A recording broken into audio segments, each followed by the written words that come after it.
Minumulto na ako ng mga tanong. Kailan ka mag-aasawa? Tumatanda ka na. Sa edad mo, dapat may dalawa ka ng bata. Naalala niyo pa ba? Nung bata pa ako, kayo pa mismong nagsabi, yan, mag-aasawang maaga. Parang hulang isinulat sa hangin. Pero aba, bakit iba na ang script ngayon? Sa bawat reunion, habang lumalangoy ang lechon sa sarili niyang mantika, ay nilulublob din ako sa sabaw ng tanong. Mag-aasawa ka pa ba? Kailan mo ba ipapakilala? Baka naman tumandang dalaga ka. At doon, napapangiti ako.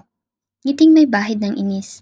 Kasi sa totoo lang, parang mas concerned pa kayo sa love life ko kesa sa kolesterol ninyo. Hindi ba sapat na humihinga ako?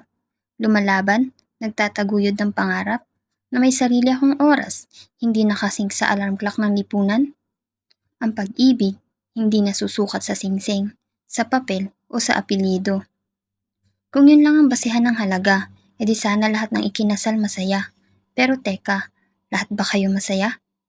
Oo, minumulto ako ng mga tanong, pero baka naman hindi ako ang dapat tanungin. Baka panahon na kayong magtanong sa salamin. Bakit ba babae ang laging ikinakahon? Sa edad, sa anak, sa asawa. As if yun na nga sukatan ng buhay. Ako'y hindi dalaga dahil wala pang asawa. Ako'y babae, buong buo. At kung darating man ang oras ng pag-ibig, ako ang pipili ng sandali.